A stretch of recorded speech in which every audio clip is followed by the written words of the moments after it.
Go strut down the runway. Turn looks every damn day. Pay attention when I say, bitch, I'm Beyonce. You know that I'm gon' slay.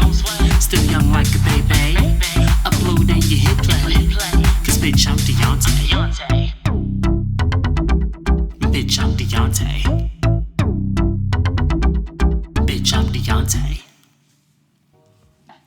Alright, mic check, 1 2 1 2. Is everything on? Is everything working? Yes, okay, we are good to go.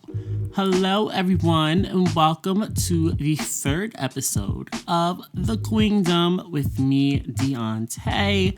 Yes, if you have not listened to the previous 2 episodes, I'm gonna need you to go and do that now. But if you are a returning listener, then welcome. Glad to have you back. Glad that you came back. Yes, how exciting. If you do not know who I am, like I just mentioned, my name is Deontay, 21 years old, gay black man living in Philadelphia. Yes, that's pretty much the basis of it all.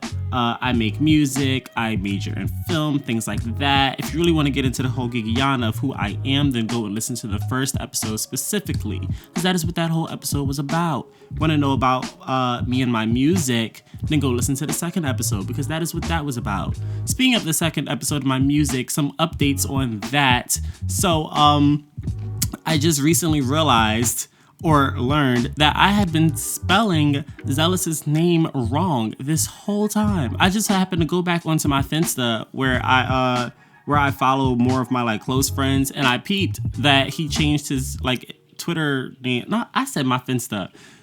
I have like 2 Twitters, right? I have my main Twitter and then like the Finsta equivalent, but on Twitter. So that I went onto that Twitter and I noticed that his name, it's now Zealous, but it's spelled differently than how the actual word is spelled. And I was like, oh, okay, wow. I'm glad I realized that after the fact, after I already released the album and it's already on the fucking platforms and shit.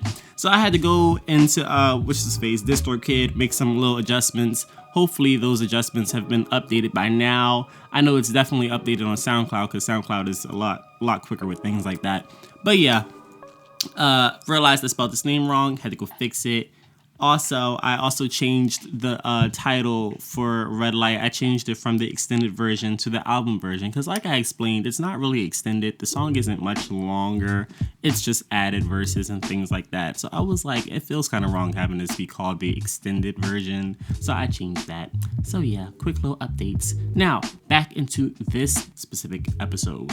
So since it is now the end of May, although my semester wrapped up a couple weeks ago, but a lot of my friends are still in school. I know a lot of people in school in June, but I have a lot more things that I want to discuss in June. Since it is Pride Month, I have some things that I want to get into. So I figured I would push this up to the end of May, since, like I said, my semester has already ended. So in this episode, I just want to kind of reflect on how this semester went, being as though it was not like any of my other past semesters. Why? Because Miss Rona decided to bump through and move everything to fucking Zoom halfway through towards the damn end of the semester. So I'm going to reflect on how things were post-virus, how they were already going, and then how they suddenly shifted once Miss Rona decided to step on everybody's necks and have us all have to change our whole lives around in order to keep things running smoothly. So yeah, that is pretty much what the basis of this episode will be. But stay tuned, because I do have a little commercial break from another creator and a little question for all of you. You know, that engagement. I want to hear from y'all every now and then. Little question. Follow me on Instagram to submit your answers. But yes, let's get into the gig.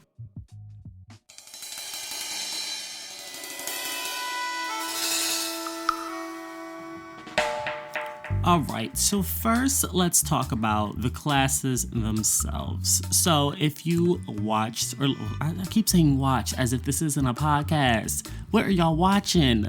If you listened to the first episode, you would know I am a film major, and I minor in music business, entrepreneurship, and technology, or MBET for short, because that is a fucking mouthful. Anyway, so my classes this year, I had to take experimental film, which is pretty self-explanatory. It's experimental film. Think abstract, not following a specific narrative structure, more avant-garde, really gotta interpret things. Now, what I'm gonna do is I'm just gonna go through my experience with all of these classes one by one, so that you don't have to keep up with too much. Okay. So we're gonna start with experimental film. This was the class I had on Mondays, and my immediate gripe with this class was the fact that it was early in the goddamn morning. Okay, this class, it originally started at 8:30, but yeah, of course, no one, not even the professors, want to get up and be to class by 8:30. So she was ever so gracious as to push it to 9. Give us a little half an hour. Ooh, what did it freaking do? But yeah, I don't do well in the morning. I hate when I have to get up way earlier than I have to, especially for me, because I like to get up and do my makeup, etc., because I cannot walk out this house looking like any old thing. I don't know. I feel partially naked when I don't have my makeup done. Maybe that's something I have to get over. But yeah, so having to get up, 1, early in the morning, and 2, sit in this class watching films, okay? And they're not just regular films, because like I said, this is experimental film. So we're watching these weird-ass movies early in the morning. All of us are half asleep and not paying attention, not trying to use our brains to analyze any goddamn thing.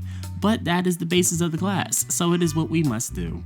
My second gripe with this class was the fact that it was 6 hours.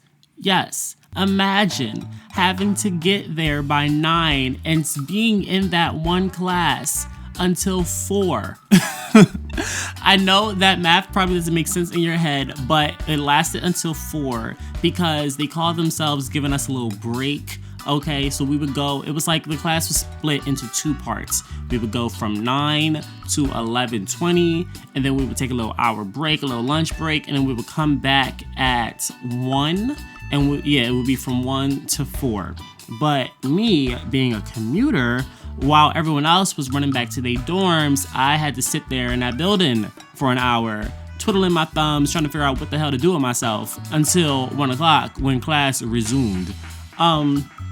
But being in a class for 3 hours alone, that is still a long ass fucking time. Especially when, like I said earlier, you're sitting there watching these weird ass films, trying to figure out what the hell is going on the screen, while half asleep at that.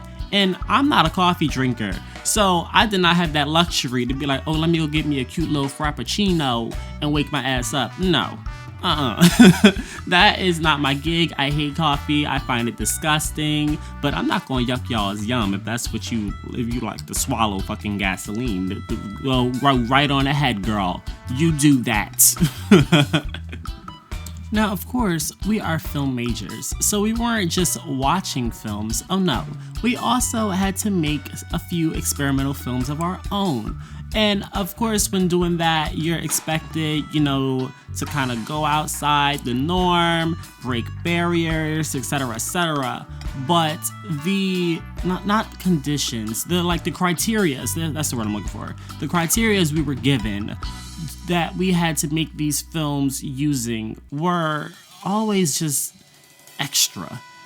That's my third gripe with this class. It was just extra, unnecessarily extra, doing shit that no one in their right mind would ever just do. Unless you were just really bored and have nothing better to do with your time. I feel like that's what this class was for. This class was for those people who just brought a brand new camera, but they ain't really have no intentions on filming anything. They just wanted a brand new camera. So they was like, let me go look up some quick little things on Pinterest, and just do them. That's what this class felt like. It felt like it was just a filler, time waster. Child, I know the professor, if she ever listened to this, she would be so mad at the things that I am saying, but we're gonna get into the professor a little bit right after this. But yes, this class was just unnecessary, in my opinion. I just want to preface that this is all my opinion. If you don't agree, that is your prerogative. But this is how I feel. This is my podcast. You gonna hear how I feel.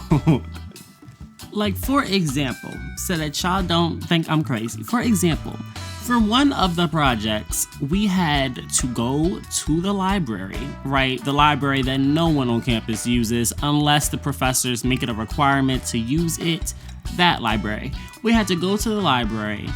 Then we had to use the library's complicated ass sorting system and find books that were sorted, because the books are sorted in sections by like letters and numbers.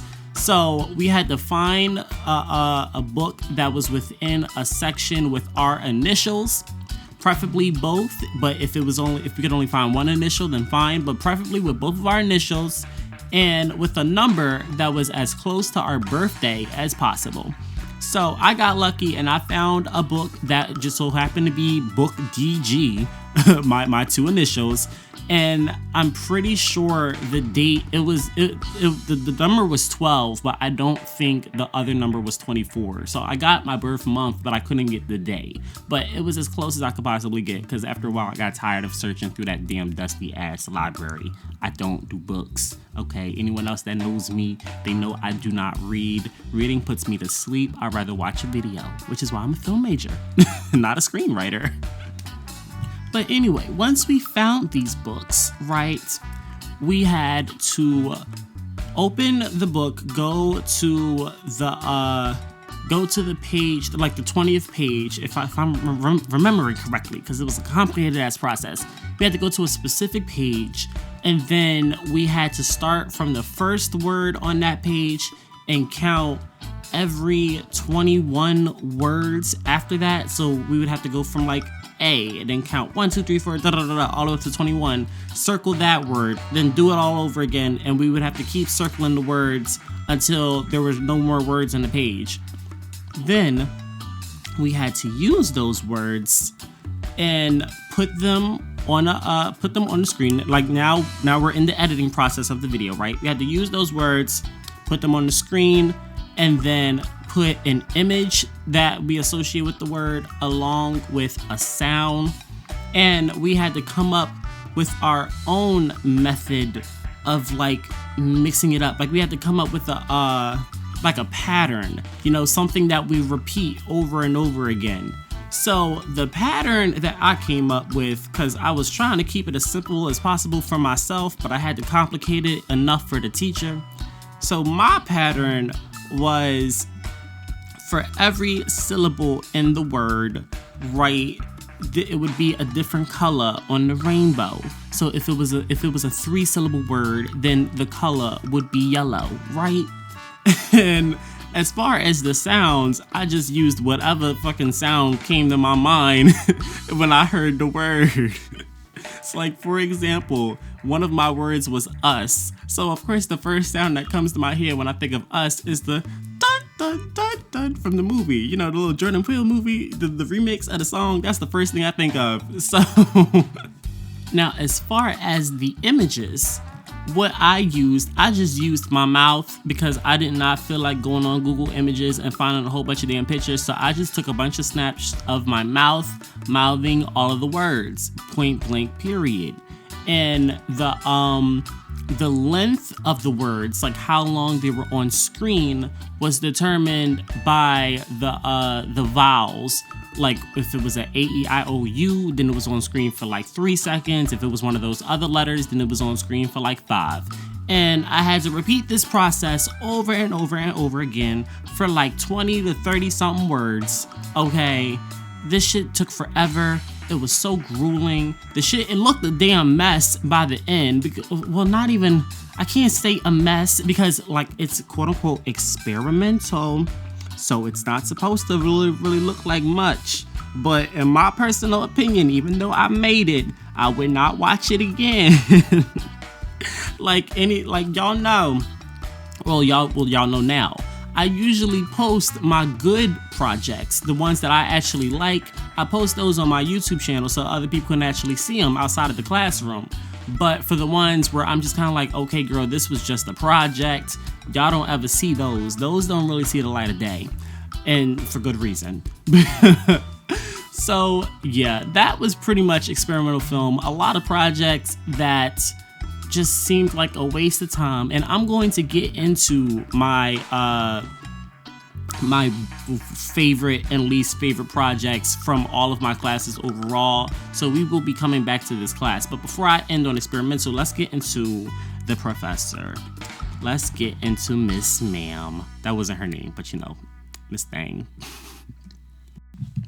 Now, prior to the semester even starting, I was already kind of familiar with this chick because in my school, since it is an art school, we have these things called crits, right? Where we take all of our projects, or at least the best ones, quote unquote, the best ones from the semester.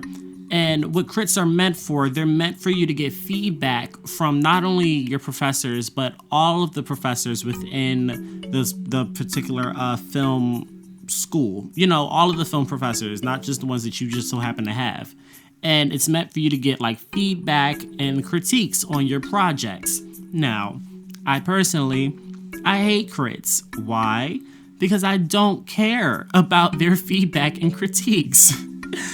I know whether or not my project was good or bad. If it was good, I know what made it good. And if it was bad, I know why it wasn't bad. I know why it was bad. Why? Because the professor and the class, they give us these kind of critiques in class, like during the process of making the film. So it's like at the end of the year, I'm not trying to hear again why my film was bad, or if it wasn't, like, because I already know this. It's like beating a dead horse. Like, it's like I don't like unwanted opinions, and critiques force you to get unwanted opinions. And half the time, these critiques don't really help. Like, and a lot of other students, I cannot talk.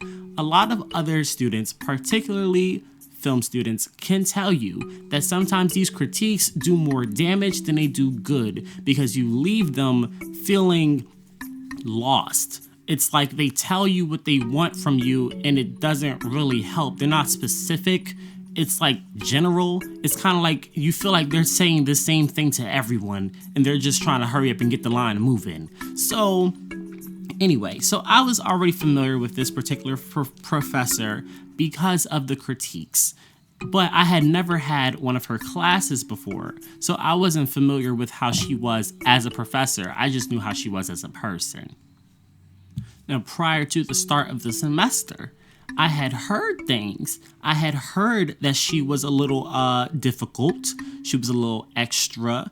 I had heard that her grading system alone was a little strenuous, and that she would like give quizzes on these films, these experimental films. If she felt as though the class was not paying attention, which most of the time we were not, that she would give quizzes on them to force us to pay attention.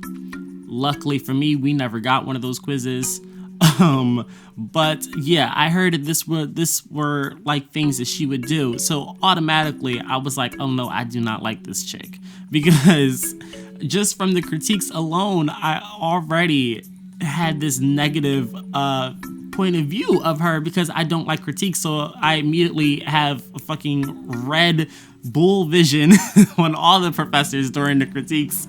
But now knowing that this is how she was as a professor, I'm like, oh, child, no, ma'am. And I'm going to have to deal with this for a whole semester at 9 in the morning. Ooh, well, before I had the class, I thought it was going to be 8:30. So at 8:30 for 6 hours, I was preparing myself for hell.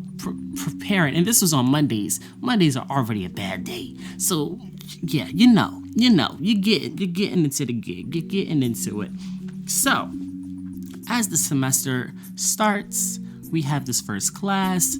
As it continues, this chick, kind-hearted. Let's start with the goods. She is kind-hearted, best intentions. She tries to help all the students where she can, where they may need it. She's very maternal and motherly, because I believe she has kids. Yeah, she does. She most definitely does have kids of her own. She also happens to be a member of the community. So I was like, okay, I live But that's pretty much where the positives stop for me. They pretty much stop right there because everything else, child, just annoying. I am so sorry. But Miss Thang, just annoying. The best way I can describe this chick visually, for any of my Nickelodeon kids, any of y'all that grew up watching Victorious, remember Psychowitz? Yeah, think like female Psychowitz, but without the fun personality. It's like if you took Psychowitz but gave him Robbie's personality, where it's more so awkward and just kind of like, okay, that's the best way I can describe this particular professor. Female Psychowitz in appearance, Robbie Shapiro personality, but without Rex. There was definitely no Rex. That was the other thing about this chick, is like she would talk so much. And I don't know if it's just me. I don't know if it's just the bitch in me, but I just could not with professors that just love to talk on and on. It's like we already an hour into this 3-hour class and you have not given us our assignment. Oh, girl. And early in the morning too, like I don't know, maybe it's just me, but that shit frustrates me. And it would be to a point where I would come into the class, right? And after a while, I just started tuning people out. I would come in with my headphones on and intentionally tune myself out because I just cannot with the unnecessary banter. Like, y'all ever notice that those white folks, not to call out the white folks, but those white folks that just have that kind of quote unquote witty banter, where they just kind of like talk about any old thing just to have a conversation going, just to kill time. And it's like, what are you even talking about? Like, just shut up. I feel like it's me. I don't know. Comment is it just me or is that shit annoying? And this professor was one of those people who would start up the unnecessary banter. And it's like, ma'am, you are here to teach. We do not care about your life story. We don't care about what the hell else it is that you was trying to talk about. Just give us a damn assignment so that we can get started. I remember one time I came into the class and she called me out. That's another thing this chick like to do. She loved to call me out, but I'm gonna get into that a little bit later. She called me out because I have a resting bitch face. Not even gonna lie.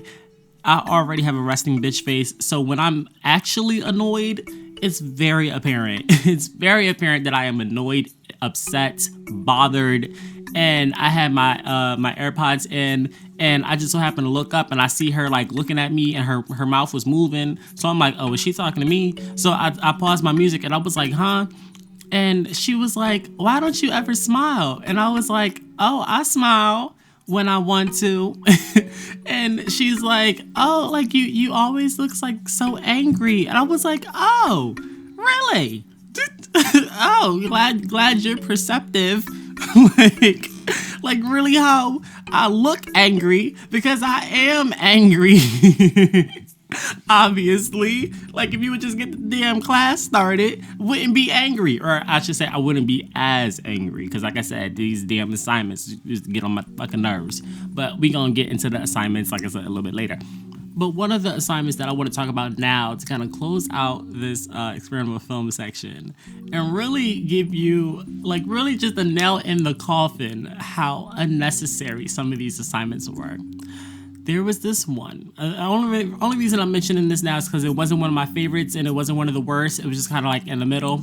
So we had to use, I forget what it was called, what the specific camera was called, but we had to use this really old-timey camera, like one of those really old joints, and like it only uses film.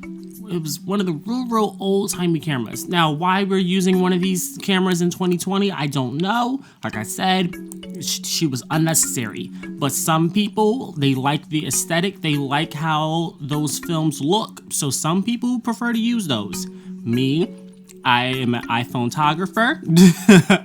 If I have access to a DSLR, then I will use one of those too. But anyway, Now, my gripe with this particular assignment was the fact that this camera, one, it was just unnecessarily heavy for whatever reason, but this camera could only be loaded up in the dark. Yeah. So not only did we have to learn how to maneuver the camera, learn how to put the film into the camera without breaking the shit, because like I said, these are old ass cameras. And not only did we have to learn how to do that, but we had to learn how to do it in the dark. So we're sitting here with this brittle film, trying to stick it into this little teeny tiny paper thin slot, because it's film. Film is like paper. You have to stick it into the slot, and you have to kind of get it to coil around the little gears and shit, and put it into another thing so that when you press the button, it starts rolling. Yeah, we had to figure out how to do all that shit, but figure out how to do it in the dark, because if this film got exposed to the light, then it would just be overexposed and you wouldn't be able to see what you were actually recording. It would just look like white.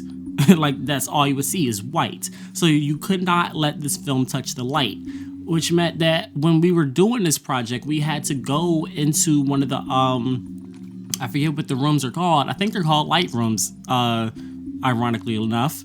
But we had to go into one of these rooms, turn off all the lights, load up the camera, and then go shoot.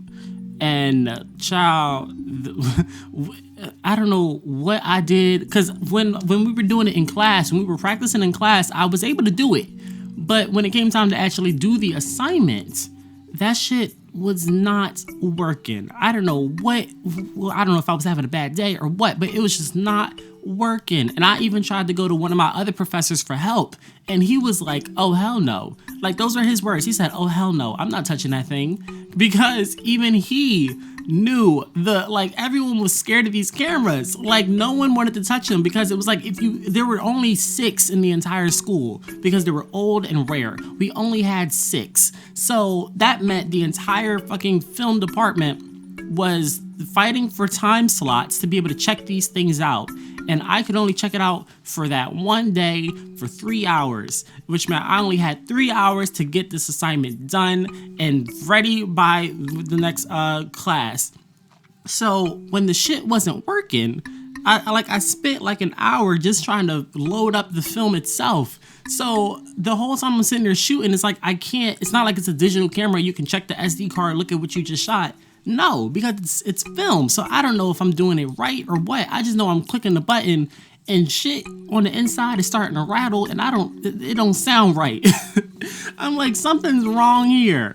But like I said, I can't open it up and look at the film because you can only do it in the dark. So it's like, even once I go back into the dark room and I open it up, I have to try to feel whether or not shit is going wrong. I have to feel whether or not it's jammed, which it was. It was jammed. But I couldn't figure out how to unjam it because I had to do it in the dark. So after a while, I said, you know what? Fuck this. My patience is very thin. After a while, I just have to say fuck it, because I was like, I'd be damned if I fucking break this camera. I said I would rather fail this assignment than break this old ass camera and have to pay money for this shit. So I said fuck it. I went into the hallway, I unjammed it, and I continued rolling, knowing damn well it's probably nothing gonna show up, but I continued rolling, and that was that. Now, we also had to develop this film on our own. So we had to dip it in all these different liquids and soak it and shake it. It was this whole process. We had to I'm not even gonna sit here and bore y'all with the details, but we had to go through this whole process to develop the film. And I had to do all that shit knowing damn well there was going to be nothing worth looking at on that film. And of course my teacher, she didn't give a fuck, because she's like, well, this is part of the assignment. So it was like, whether or not there was something on the film or not, I still had to go through the process for the experience of learning how to develop film. So I'm like, oh, good fucking grief. So yeah, that was my experience with experimental film. Will I be dipping into the genre in the future? I doubt it. Now, let's move into one of the classes that I had a more positive experience with, and that was digital marketing. Now, this was one of my music business classes, more specifically business, because like this class wasn't specific to music. It was just one of the courses that we all had to take.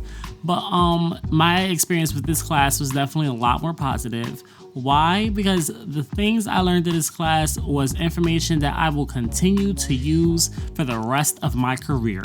Okay, the things I learned in this class were so insightful, oh my God, useful, a lot more, this class was just a lot more engaging. Like the only thing I didn't like was that it was, primarily group work, but I can see why, because of course when you move into business you will have to work in groups, you will have to work with other people. So I respect that aspect like of the class. Like although I may not like working with other people, I like that it taught us to work with other people, and that's pretty much how the class was set up. We had to pick a brand, right? We had to pick a brand that we wanted to work with for the rest of the semester. We picked the Grammys, and we were tasked with pretty much rebranding the Grammys and making the Grammys appeal to a wider audience, appeal to more urban audiences, because I feel like the Grammys has this image of being very stuck up, uppity for the white folks. Yet it is this thing that everyone wants to achieve. Everyone wants to win a Grammy. So we were trying to rebrand it to make it appeal more to the urban audiences and youth audiences. So, and the group that I picked, I think I had the best group because when we all introduced ourselves in the beginning of that class, I was like, oh, I know exactly who I want to work with, because everyone else, I don't know. Do I just get annoyed by people easily? I don't know, but everyone else was annoying to me. I don't know what it is. Maybe, I don't know if it's my Capricorn side. I don't know if it's the introvertedness in me, but everyone else was just so annoying to me. But I had the good group. And so all of the classwork was group work. And then our homework was, of course, for ourselves. It was about branding ourselves. And well, for me, it was about branding myself. Like it really depended on what your business was. Like, of course, everyone coming into the class had some sort of business venture that they were trying to get into. Whereas with me, since I'm a music artist, my business is myself. So it was kind of using all the tools to brand myself. Now, since I'm an independent artist, I do all this stuff on my own anyway. So that's why this class was so helpful, because it was helping to lead me in the right direction of what I should be doing versus what I've been doing all these years. Now, I don't know if I mentioned it, but this was my second Monday class. This class was 3 hours. All of my classes were at least 3 hours, but this professor, she was like, look, girl, I'm not trying to be here for 3 hours. I know y'all want to be here for 3 hours, so we gonna get through this content as quickly as possible so we can all bounce. And that is what I loved about her. She was so real and honest. She was like one of us. She was like another one of the students, but she was the one teaching us the information. Like, she was so down to earth, and she was definitely like, I think maybe the youngest professor I've had since being at UArts. Now that I think about it. But yeah, like that's pretty much how the classes would go. It was like, although technically we were supposed to be there for 3 hours, we would get through everything we needed to do, finish the classwork, and if no one had any questions, if no one needed help with anything, then we could all dip and we would be out of there. The class ran from 4 to, I want to say 6:50. Hold on, let me check my John real quick. The class ran from 4 to 6:50, but we would usually be out of there by like 5:30-ish. Yeah, we were never there until the full 6:50, not that I can remember. And it was so like refreshing having this class after experimental film, because it was like I went from sitting through 6 hours of nothingness to finally getting some information that I can go home with and use and utilize. It was like, okay, coming back to reality. Now, as far as my group, like I said, I handpicked all those people. I knew exactly who I wanted to work with as soon as we were done with introductions. I had a pretty chill ass group. I can't remember everyone's names. I'm sorry. Can't remember everybody's names. But there was the one chick, I fucks with her style. The other chick, she was just real cool. The other chick, she was real smart. I was like, we definitely gonna need her because she looked like she got ideas. And the other dude, he was, I don't know. I mean, he was just kind of like real chill, down to earth, and one of the few other black students in the class. So I was like, let's snag him. And he was cute. Not even gonna lie, he was cute. But yeah, so working with my group, like everything flowed. Everyone listened to what everyone had to say. We took everyone's ideas into account. There wasn't any arguments, no, nothing like that. Like the rest of the class was so goddamn loud because, you know, white people always gotta have a say in everything. And I swear I'm gonna be calling out white people a lot in this episode. So white folks, I'm sorry. Y'all gonna have to get a little thick skin if you're gonna listen to the rest of this episode. Cause child, the shade is going to be too real. But yeah, the rest of the class, it was just so loud because no one could agree on anything. Like we would sit there and we would listen to the other people's conversations like, ooh, girl, they shouldn't have did that. That sound dumb, but you know, we gonna mind our business. Like we would just kiki. So for real, we would be like been done. After the presentation and we would do our little classwork, we would be ready to go. We would always be like the first group to leave the class because we would just get done snip, snap in a hurry and that'd be that. Like it's not that difficult. But yeah, some of the things we learned in this class, we learned how to navigate an audience. We learned how to appeal to certain audiences. We learned how certain businesses like run behind the scenes. We learned how to navigate our posts depending on which social media platform we're using. Also depending on what it is that we're advertising. We learned the differences between like hub content, hygiene content, and hero content. That probably makes no sense to some of y'all, but it's pretty much like the little stuff that you post like daily or like frequently. Then it's like the more girthy stuff, and then it's the stuff that you only post like once or a few times a year, like stuff like that. It's like your selfies versus your albums versus your music videos. At least that's how I broke it up. The one project that I do remember though that was just hella strenuous was when we had to look at our competitors and we had to go through all of their social media platforms. Well, not all of them, but we had to choose at least 4, which was pretty much all of them. We had to choose 4 different competitors, go through 4 of their different social medias and analyze their following, their audience, how frequent they post, like all that. And we had to like compare all of them to like our stuff and just trying to find all those numbers, doing all that math. Math is not my thing. Math has not been my thing since 8th grade. That is the last time I ever remember being good at math. Was Algebra 1. Yeah, I took Algebra 1 in 8th grade because I went to one of them little, blue ribbon, one of the real smart schools. And trying to do math, crunching all these numbers, it was hell. So that pretty much wraps up digital marketing. I don't have much to say about it because most of it was positive. But the next class we're going to get into is what eventually became my independent study. And I say that because of this little backstory I'm about to give you. So originally, I was supposed to be in a class called narrative production, right? That's pretty self-explanatory. Narrative, which is the story. Production, producing the story, you know.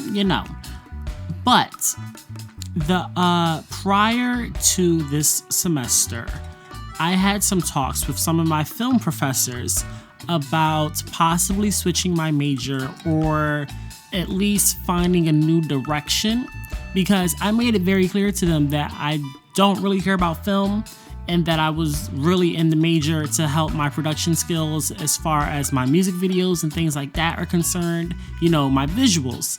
And they were trying to figure out ways to accommodate that, because they didn't want me to be in these classes just kind of like wasting my time, or kind of like learning skills that I wasn't going to necessarily utilize, or learning skills that didn't necessarily fit what I came to school to do.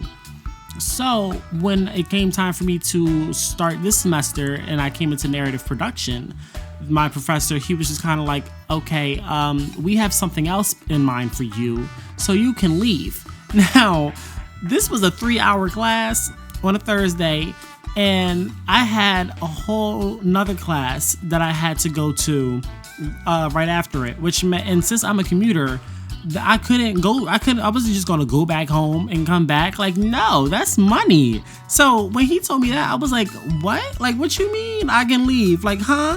And he later explained to me, he was like, so pretty much what we're gonna have you do, we're gonna have you do an independent study. And I was like, okay, what is that? I'm like, what the hell is an independent study? And the way he explained it to me was pretty much, I do what I would have already been doing, but I'll get school credit for it. So I was like, oh, that sounds lovely.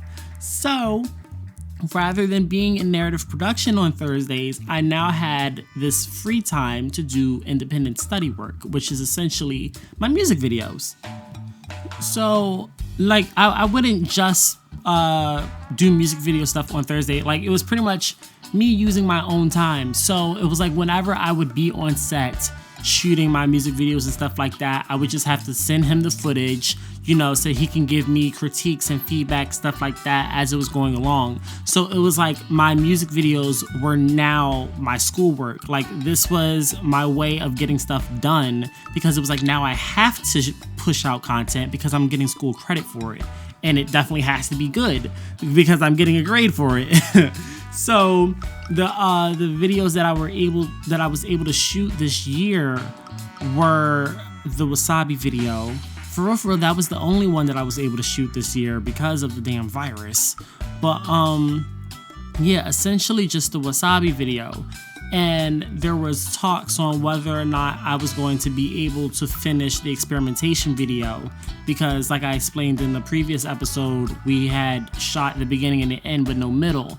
But I was like not trying to beat a dead horse. I was not trying to get back into that, because, well, if you go listen to the second episode, you'll get the whole backstory. So I wasn't trying to get into that. So I just focused on the Wasabi video, and I made preparations for my future videos and for my senior project, which I don't want to reveal just yet, because although it is schoolwork, it is still my content, and I don't want to be pushing out no spoilers just yet.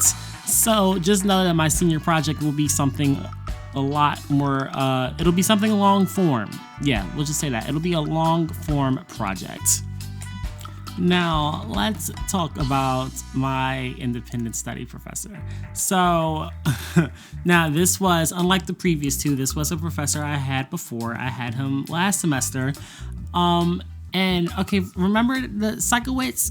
So, and rather than looking like Psychowitz, this professor has the personality of Psychowitz. Just very crazy, always doing something. Like, this man would do fucking headstands and shit in the middle of class. Like, he's so energetic, and like I can't complain too much, because it's fun to look at.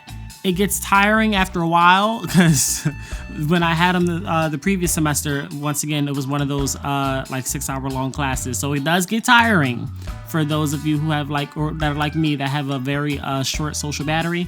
But it is entertaining. He is an entertaining person to be around. I can say that. And he also happens to be a member of the community. So, I felt like we were like two peas in a pod. Probably one of my favorite professors at UArts. And with that being said, he definitely was a lot more attentive. Like, with the independent study stuff, definitely was easy to bounce ideas off of. Definitely respected his critiques and feedback, although I didn't always agree with them. Although sometimes they left me a little bit stuck. Like with the Wasabi video, he of course wanted me to make things a little more complex as far as the editing, but editing is not my strong suit. Like, that's just not something I do. I thrive more so in front of the camera rather than behind the scenes in the production side of things. So when he told me to do that, I'm like, I don't really know what you expect me to do. I can only do as much as my skill level can allow me to do. And of course, he suggested that I ask other people for help, look for other editors. And like I've said before, I do not like working with other people, especially when it comes down to my work, when it comes down to my artwork, because then they can mess it up. They can mess it up, and I don't like that. So yeah, so of course, I'm pretty sure I will be continuing the independent study next year. I'm not sure. It's not something that's like currently on my roster, I don't believe. But either way, I will have to work closely with this professor to continue with my final project. Now, what I don't know is how things will work if we are not in the building. Because like I said at the end of the last episode, if we're not actually in school, like if we're still in quarantine once the fall semester starts, that means that we won't have access to the film equipment, which means that that means we'll have to rely on whatever we have at home to shoot our projects. And like I said, iPhoneographer over here, that's all I have to work with, and I do not want to shoot my senior project alone. One, I don't want to shoot it alone on my phone, because then that'll just look I'm not trying to have a Beyonce 7-Eleven situation. Not saying that was a bad video, but that is not what I want my project to look like. I want it to look like Lemonade, not 7-Eleven. But anyway, so we will see how that works. I have high hopes that by the time the fall semester comes around, things will be back to normal again, or have some sense of normalcy, because child, I got things to do. I got big level projects that I am trying to push out for y'all. I have visions, and as long as Miss Rona is bumping through these streets, them visions will not be seen, or at least they won't be seen the way I want them to be seen, in which case I would rather them not be seen at all. It will be one of those projects that y'all never see, and I don't want that. But anyway, we are going to move on to the next class. With that class being called, this is this little class called Film Forum, which apparently is a brand new class added to the curriculum, which essentially mixed together film with music for, honestly, people like me who have like a film major and music minor, or vice versa, who want to learn the ins and outs of things like the soundtrack music, sound effects, music in video games, stuff like that. And this was definitely an interesting class. I don't want to say it was one of my favorites of the semester, but I definitely liked it. I definitely enjoyed it. I more so, of course, enjoyed the classes that were focused on genres that I was particularly interested in, such as video games and horror, stuff like that. I think the information that we learned in the class was definitely interesting and useful. If I were to pursue a career in film, I feel like I would definitely use some of the information I learned in this class. But as far as like the class itself, like my classmates, definitely a mixed group. I feel like this was probably the most diverse class I've had since being at UArts. It was definitely a rich mixture of races and personalities.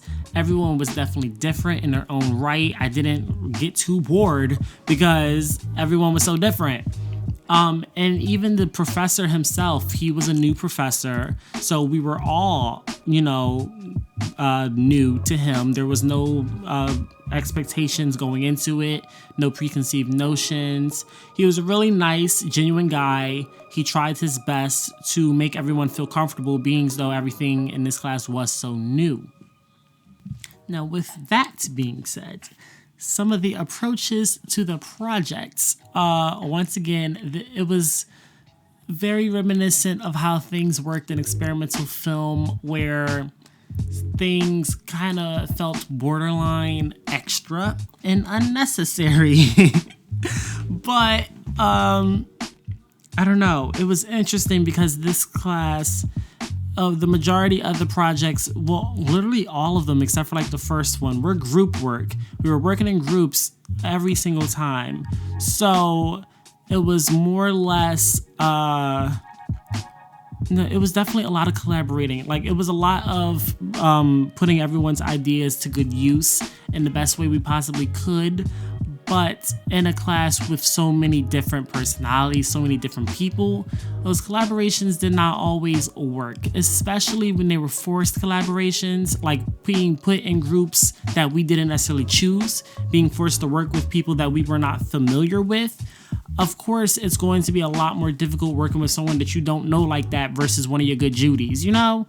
So I feel like a lot of the projects that I did this year, I didn't like any of them. Only project that I actually liked that I did this year, I'm going to talk about it towards the end of this episode where I talk about my favorite and least favorite projects. But yeah, so the dynamic in this class was really odd. It was like I enjoyed the class time. I enjoyed the lectures, the learning. I enjoyed looking at the different examples of what like we were talking about.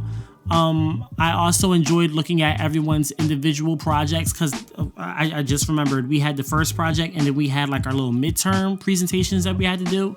I enjoyed watching everyone's midterms, listening to all the let me try to explain. So for the midterms, we had to look at a medium that utilized visuals and sound in an interesting way. So of course for my midterm, I used Tajik Hall because I'm a huge Tajik stan. I used Tajik Hall's Straight Outta Oz, and I broke down some of the songs within Straight Outta Oz, and I broke down some of the visuals and some of the meanings behind the imagery, etc., etc. And so that was mine, and it was interesting seeing everyone else's, like what they chose, their interpretations of some of the imagery, etc., etc. So when we were working alone, it was fine, but when it came time for the group work, some groups worked better than others, and I feel like in my groups, they didn't really work. Now, looking back on things, I can kind of see why the groups were split the way they were, for the simple fact that half the class was film majors and half the class was like music or business majors. So of course, everyone had their strengths and weaknesses, and the professor tried to group film majors with music or business majors so that everyone could bounce off of each other's strengths and weaknesses. And that aspect of things worked. But when it came to collaborating and bouncing ideas off of each other, that was when things, in my opinion, got a little disjointed and a little dysfunctional. Like, even for the groups where they were able to turn out a really nice looking project, at the when we would present our projects, we would have to get up there as a group, kind of explain what the project was, explain the process. And a lot of the groups, like there would be like one person speaking or like two people speaking, and you could clearly tell they were the leaders. They were the ones, like it was their idea. They were the ones that put most of that effort into that project. Like, it was just very apparent. And the other people, you can kind of like look on their faces and tell where some of the dysfunction happened. And child, it's something I can't explain it. You would have had to been there and seen it for yourself. Now, just to kind of give you like an idea of what some of these projects were like, I'm going to tell you about one that isn't on my favorite or least favorite projects list. It was one that we had to do while in quarantine.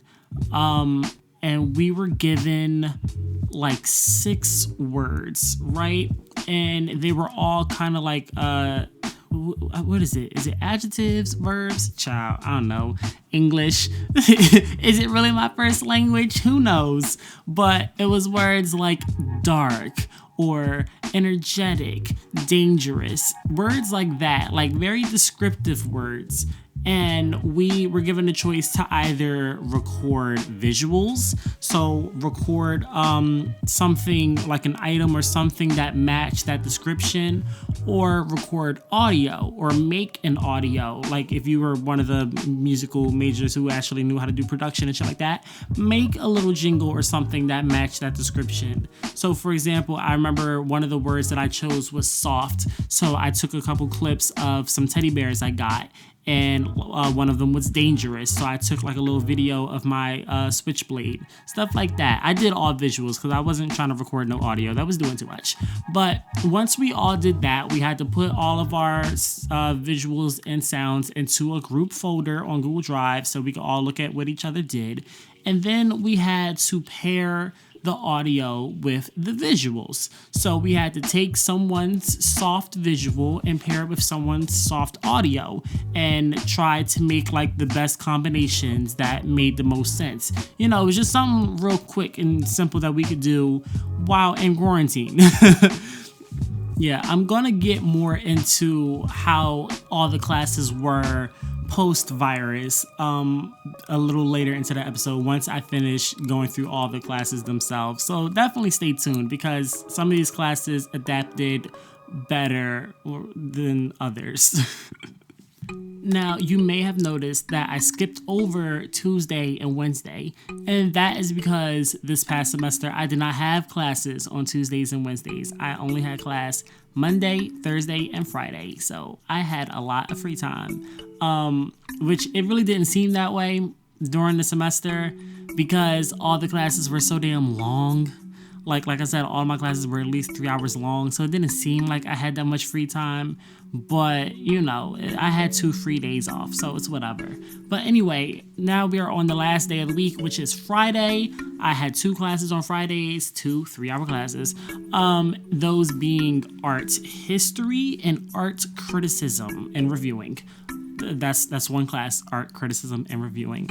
I had art crit first before art history. And the reason why I grouped those two together like that is because, I don't know, I feel like I just kind of like breezed through both of those classes. Nothing really significant stuck out in my head as far as either one of those classes were concerned. As for art crit, it's pretty self-explanatory. At least the reviewing part, literally, it was about writing reviews and giving your opinion, and that's just something that I do anyways. It's just that, like I said, I'm more of a visual person, so for this class, like, it was a lot of writing. I don't want to say like essays, because we weren't writing essays, but we were writing long and short form reviews. And as far as what we were reviewing, it would usually be some sort of article, some sort of artwork, a movie, etc., because it was still an art class. So, for example, we had to go to the museum. This was the one part of that class that did stick out to me. We had to go to the museum, the Philadelphia Art Museum, and we had to find something that we just like totally despise. Like, we had to find an artwork that we just did not like. And I don't like museums anyway, so it was kind of hard picking something like one thing that I didn't like because I don't really like museums, so I wanted to say everything. So I was really walking around this museum like, oh, what in here do I just not like? And I started to pick like one of those pieces where it's just nothing but like a white piece of paper or like nothing but like a black canvas. But I was like, that's too simple. So I kept digging and digging, and I finally came across this one sculpture called the White Negress. Now, of course, my first reaction to this particular sculpture, I was a little caught off guard because when I first seen it, like, I could clearly tell it had something to do with blackness because it looked like an African effigy. Like, it looked like one of those, like, those heads, you know, like one of those statues where it's like elongated, but it has like the strong black features. Like, it looked like that, but it was more minimal and like simplified down. And when I read the title, I was like, oh, all right, okay, because the thing was sculpted out of like white marble, from what I remember. And I was just like, all right, I guess I found my piece, because this is obviously borderline racist, but I'm pretty sure it was made in some sort of time period where that was the norm. And I knew I was going to have to do some sort of research on this, but I was ready. I was ready to tear this thing down. But then that's when we found out that the whole finding something we don't like, that was only part one of the assignment. And the second part was to write a positive review about it. Now, child, I had stuck my foot in it this time, because I was like, oh, Lord Jesus, I done found probably the most racist piece up in this museum, and I have to write a positive review about it. I have to give it all its praise, rave reviews. I'm sitting here like, how in the hell am I going to make this work? And it had to be a long form review, like not one of them little short joints. It had to be a pretty lengthy review. And I'm like, okay, so of course I wanted to kind of cheat. I wanted to just kind of change my answer and be like, oh no, actually, I don't like this piece. Go back to that little piece of paper. But I was like, you know what? I'm not going to do that. I'm going to accept the challenge, and we just going to see how this is going to go. And my review, pretty much I tried to take the racist aspects out of it, and I tried to make it seem as though it was like a tribute piece. Like they were just so amazed by the black form that they decided to make this beautiful effigy out of this marvelous white marble. And I really tried to spin it, and I think I did pretty well. I don't remember what grade I got. I don't know if I mentioned this in the first episode or not, but I don't check my grades. I really don't, because grades stress me out. When I check them, it puts all this pressure on me to really do well. And sometimes I know I can only do my best. I can only do to the best of my ability. And it's like, if I know a project of mine isn't the best, I don't want to look at a letter grade reflecting that. Or, and vice versa, if I know I did really well, I'm not going to look at the grade because I already know I did well. So why would I want to look at the exact letter that I got? Because then it's like, if I get something worse than what I think I should have gotten, then I'm going to be mad. So I'd rather just grade myself and keep it pushing. Now, if I'm really doing bad, if I'm doing terrible in a class, I will know, because one, the teacher will tell us, or two, I will clearly see okay, I am not this test. I know I got that wrong, or I know I didn't get a good grade on this project, or vice versa, etc., whatever the hell. It's like, whether or not you're doing well, or at least I do, because common sense, So yeah, that's why I don't check my grades. But anyway, that's a whole nother tangent. Ciao. But anyway, so that was art reviewing, art criticism, whatever. That was pretty much the basis of that class. The other class that I had, art history, I did not pay attention in that class whatsoever. I don't even remember whether or not we had tests in that class. I'm pretty sure we did, and I'm pretty sure I failed all of them. But I know I did that classwork. I know I did the homework. I know I did all the work. That's usually how it be with me. I do good on all the classwork and homework, and I fail all the tests because my memory is terrible. My brain don't work that way.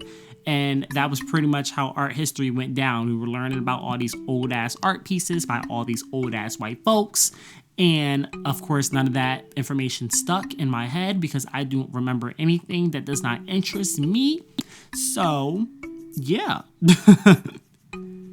Even the class itself was just boring. The classmates, it was like no one was paying attention in that class. Everyone was in their own little worlds. Everyone had their AirPods real discreetly, or they were just straight up sleep.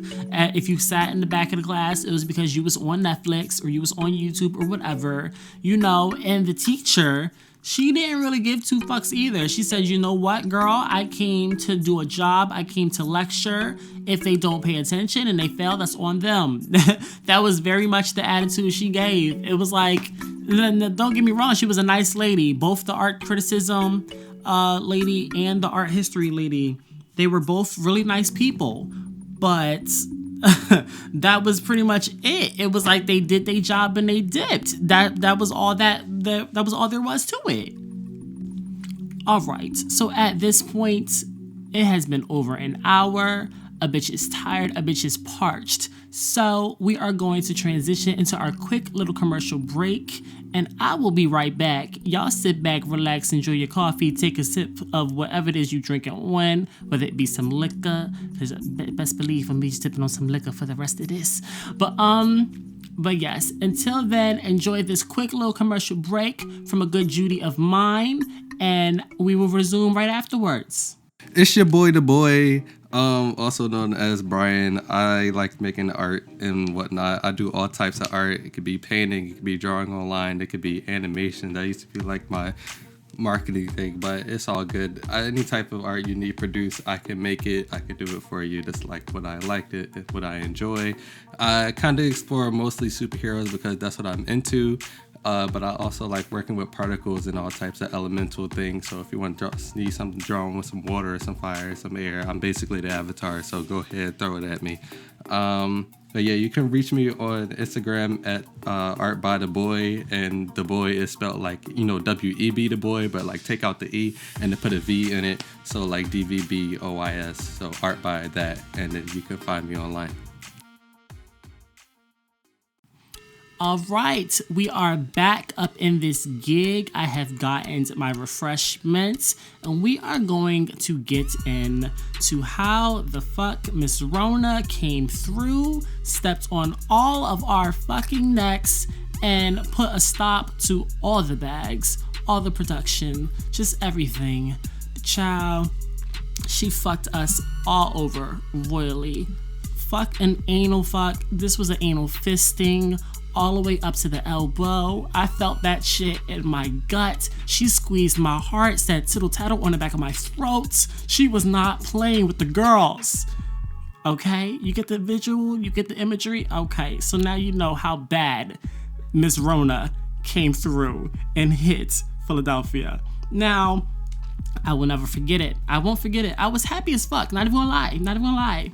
Sorry to all the families who may have lost people, but I was quite happy when shit started getting shut down. Why? Because I was on spring break when it happened. I was already on spring break, and we got the email saying that our spring break was getting extended by another week. And I was like, okay, great, because I did not feel like going back to school.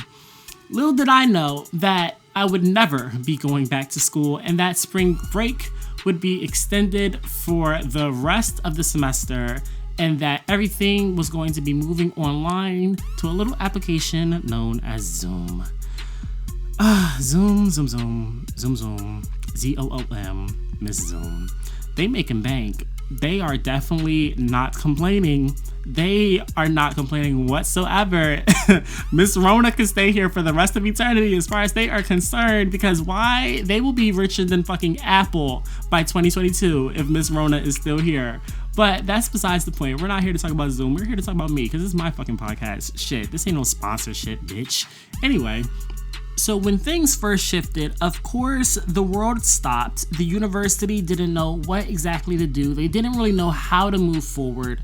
And their best option was to simply, like I mentioned earlier, have everything on Zoom, which sounds quite simple in theory. But in practice, when you go to an art school where everything is primarily hands-on, that shit don't work. It didn't work, it still don't work. And if the fall semester comes and the shit, they still try and make it work, I'm requesting a refund, because I did not sign up for this shit. This is not what I expected to be getting into. This is not my gig. But yeah, they wanted us to pretty much move everything on the video chat. That meant sharing screens, having fucking presentations with Wi-Fi's dropping out, with all the lag. Like, it was a clusterfuck. And I really hope that they figure out some sort of way to compensate us once the fall semester comes, if Miss Rona is still in town. Because if not, the students are going to rampage. Like, there was already a bunch of petitions and stuff like that to get money back as far as housing was concerned, because of course, for all those living on campus, they had to go. And the only ones that were allowed to stay were the ones who were from countries who weren't letting anyone in or out. So those were the only folks who were allowed to stay. Everyone else, it was like, if you couldn't go home, you got to go. And of course, there was the students rallying for refunds for that, housing refunds for meal plans, things like that. Pretty much anything that wasn't going to be getting utilized. I myself even requested a refund for my equipment, because we have to pay to be able to rent equipment from the school, right? So I requested a refund for that, because since we can't get into the school, we can't get the equipment. So what am I paying for this insurance for? It's dumb. Now, as far as specific classes are concerned, we're going to start from top to bottom, how we did before, just not as long. With experimental film, like I said, when we were normally in class, the majority of the class time was spent watching movies, and anytime we weren't watching films, we were out creating our own weird-ass experimental films using unconventional means. So that meant all of the films that we were screening in class had to be screened via screen share, which, like I mentioned, did not always work because, sometimes there is laggy internet.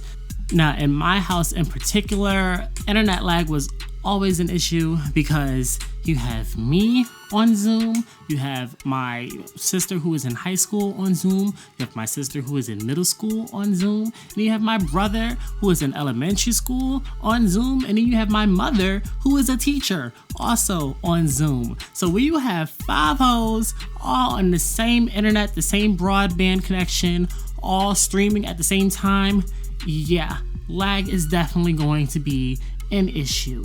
So when it came time for those screenings and things, of course I would miss some things, and sometimes I didn't really care. Sometimes I would just turn off my camera and just go right back to sleep because I just did not care. Like towards the end of the semester, that's when I started having my camera off, because I was like, look, I'm over it at this point.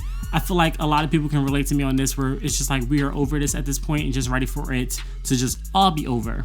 Now, as far as the projects themselves were concerned, that is when things really got difficult, because towards the end of the year, that is when we started getting the projects where it definitely required more hands-on help.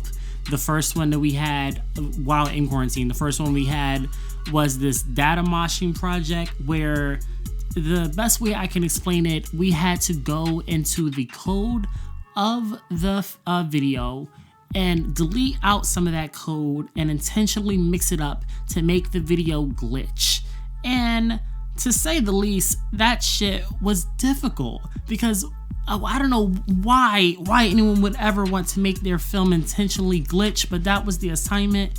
And when it came to doing that, my computer, and when I sent it to my professor, I did the project, when I sent it to her, she act like she couldn't see it, like it wasn't working for her. And I was like, well, it was working for me. And she's emailing me back like, well, it's not working for me. And I'm like, well, Miss Ma'am, it's a glitched video. I mean, you made us glitch it. What do you expect? Of course it's not gonna work. Like, what did you expect? This is what I'm talking about with these unnecessary ass projects. And then not only was there that one, but there was the 360 video project. Yeah, 360 video, like when you go on YouTube or Facebook and you move your little phone around and it looks like you're in the space. That we had to do that, but since we weren't in the building, we couldn't use the actual 360 cameras and shoot our own footage, which meant that we had to use footage that she sent over for us. And my computer could not handle that footage whatsoever. I'm not sure if y'all are familiar with Premiere, but that is the editing software that I use to edit all of my videos for school and for personal use or whatever. But whenever I would try to import that stuff into Premiere and try to edit it, Premiere would crash. And if I tried to stop it from crashing, then my computer would just restart altogether. And it did that a good 5 times. And each time it would do it, it would crash before I got the chance to even save anything, which meant I had to start that project over multiple times. And like I told y'all, my patience is very thin. So it got to a point where I, once again, said, fuck it. And I just had to send her this long ass email explaining. I said, look, my computer cannot handle this project. And this chick had to nerve to try to read me. This chick really tried to call me out. And she was like, oh, well, maybe if you didn't try to do it the night before, I would have more time to help you. Da, da, da, da. I'm like, look, bitch, that still don't change the fact that my computer can't handle the project. I said, whether I started it the night before or a week earlier, my computer cannot handle this. So either way, I wouldn't have been able to I would not have been able to complete this project. So you can keep your little shade to yourself. Anyway, now y'all see why I don't like that lady. Now y'all see why I have no problem reading her filth. Anyway, so that was experimental film. That was definitely the hardest class to try to do while in quarantine. Definitely did not work.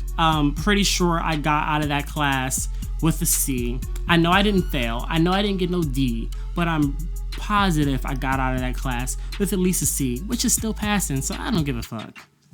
Now, like I told y'all earlier, on Mondays after I had experimental film, I had digital marketing. Now, as far as digital marketing, since that class was mainly just presentations and stuff anyway, it really wasn't that much of a shift as far as moving it to Zoom, because all she had to do was just share her screen, read her little slideshow, and that was that. And the class ended right there, because as far as the group work, we just did that on our own time. We didn't have to rely on having to do it during class time. So it was kind of like the group work was just more homework, for real. And for the homework, since we would do the homework at home anyway, really wasn't that big of a deal. So that class was pretty seamless as far as moving from in-person instruction to online instruction. Thank God, because like I said, that was one of the classes that I actually learned shit from. So if that class had gotten any more difficult, I don't know how I would have been able to do my socials and shit like that, because it would have truly been a clusterfuck. Now, as far as film forum was concerned, he kind of stopped the presentations altogether, or at least his presentations. We still did the remainder of the class presentations, which of course did not go too well because everyone's internet connection was kind of shitty. So while people were trying to present, the videos was stopping, we couldn't hear them talking, or they couldn't figure out how to share certain shit, certain tabs popping up that should not be seen by the whole class. Yeah, definitely things that were unforeseen, but we made it through. And the one thing about this particular professor was that he made things a little bit easier for us. Like, he understood that things were not going to be as simple as they were as if we were in person. So he actually worked with us as far as simplifying the projects, or just scrapping some of the projects altogether and coming up with new ones that we could easily do while in our own homes, which I will commend him for. Were the projects good? No. But were they doable? Yes, thank the Lord.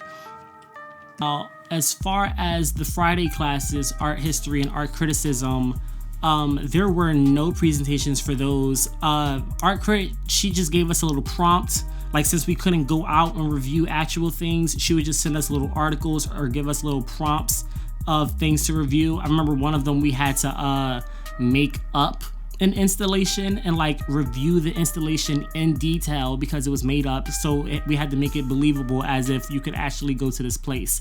And then for art history, she kind of stopped instruction altogether, and she just started posting little questions on Google Classroom, and we just had to answer the questions. Like, she had optional Zoom meetings where if you actually needed help with something, then she was on Zoom, she was waiting for y'all, but you didn't necessarily have to do it. Only thing I didn't like about only thing I didn't like about those two classes is that both of those professors made it so that we had to hand in our assignments by a certain time as if we were still in class, and that was tedious because y'all already know I was knocked the fuck out. I was not trying to wake up by no time to do no damn assignment.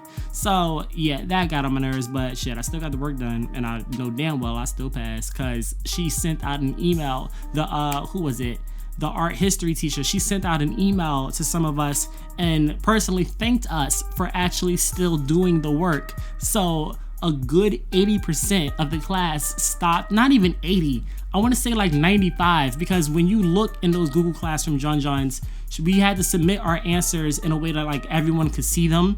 So when you would look on them, there would only be, like, including my own answers, there would only be like 4 other answers in a classroom of like 20 people. So I'm not good at math, but I know that the majority of the class was not doing that work. So, you know, I'm pretty sure I got some extra credit or something, or at least I should have, for being a grade A student. All right, y'all. So I'm going to be as real and upfront as possible. It is currently like 80 something degrees up here in Philly, and I am hot. I have been talking for like an hour and a half almost, and I am ready to turn on my air conditioner and not be sweating balls. So for the last John, my least and most favorite projects or whatever, I will describe them briefly. Some of them are available to watch online, some of them are not. And I kind of already talked about some of them earlier, so it's whatever at this point. But as far as favorite projects go, I did a little documentary about hair that went surprisingly well. That will be on my channel sometime this month. I will say that. I'm not gonna give no specific date because I don't know why I haven't posted that joint by now, but it will be on my channel sometime this month so y'all can see what I'm talking about. But it was pretty much exploring people's identities and cultures and backgrounds and things like that, and how they related back to their hair. So if that's something that you're interested in, be sure to click the link in my bio and subscribe to my YouTube channel so that you are notified when that documentary is available to watch. One of my other personal favorite projects, of course, was the Wasabi music video, which is currently live on my YouTube channel.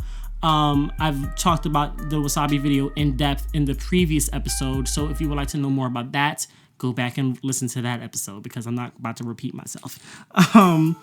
Other favorite project, even though it didn't get finished, I did rather enjoy the recording process of the experimentation video, which that technically counted for last semester, but I'm going to group it in with this one anyway because it was a part of my independent study.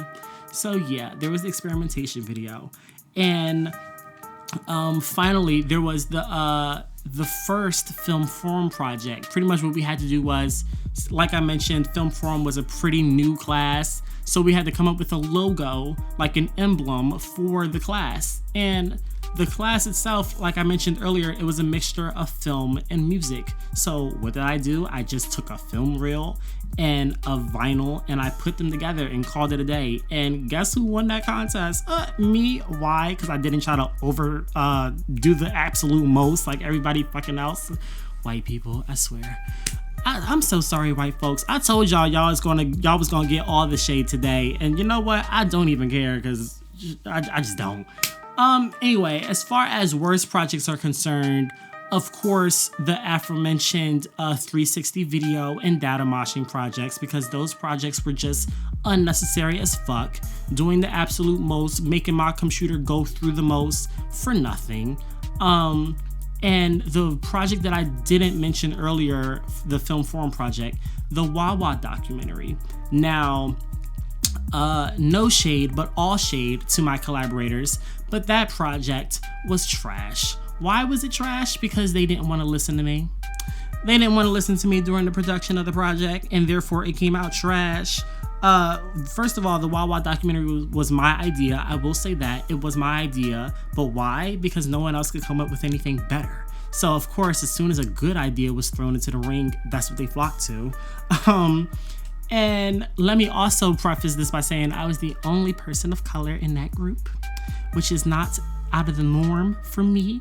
But being the only person of color in the group, I tried not to let my Capricorn come through and, you know, take over every goddamn thing. I tried to be a good team player and let everyone have their opinions and put their input into it. But by me doing that, If y'all saw it, you would understand my frustration.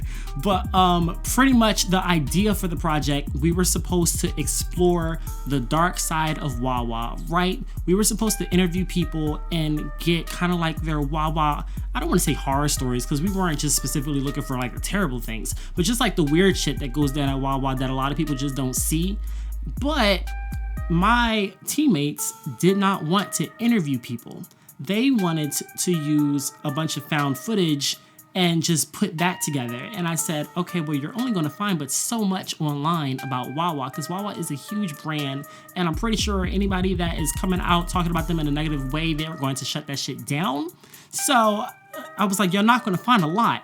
And of course, we didn't interview anyone. We only interviewed one person.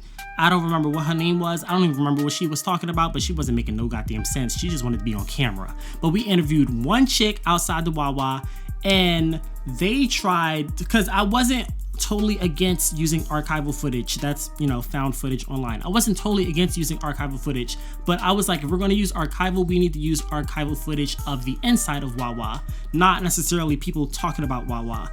And they were like, oh no, we can just go inside Wawa and, get our own footage. I said, no, you cannot. You can't do that. I was like, go ahead and try and you will get kicked out. Sure enough, they white asses thinking they know every goddamn thing. They went inside the damn Wawa with them big ass cameras. And what did that security guard do? Kick their asses right the hell out, just like I said. But anyway, that's in the past now. So of course, once Miss Rona hit and we could no longer interview people, we were forced to find archival footage of people talking about Wawa, and of course we didn't find much. There was the occasional, redneck and Karen talking about her salad not being the freshest. It was nothing, definitely not what we were looking for. So we did not have much to work with, and with that being said, that project was trash. Yeah, so to put it simply, that project was fucking trash, and I'm not scared to say it. Like, y'all can kiss my ass, bite me. Anyway, that pretty much concludes this episode, because I said everything I had to say. If you are offended, any professors that I mentioned in this video, I ain't mentioned y'all by name, but I'm pretty sure y'all know who the hell y'all is. If you offended, oh well. If I see any bad grades on my damn Johns because y'all's offended, best believe I'm suing your ass. Because fuck all of that. Defamation of character, my ass. Anyway, that concludes this episode. If you like what you heard, be sure to like, comment, and subscribe on whatever platform it is you are listening to this on. I know it's currently available on Spotify, Google Podcasts, Pocket Cast, Breaker, all those other platforms that I've never heard of. But be sure to like, comment, subscribe on whatever it is you're listening to this on. All links will be in the description below. Those links including all of my social medias, all of Brian's social medias, everything you need will be linked below. And with that, be sure to tune in next Friday, because it will then be June. And yeah, we will be getting into a lot more, I don't want to say serious, but definitely more serious toned topics. So yeah, stay tuned, stay safe, and I will catch y'all on the next one.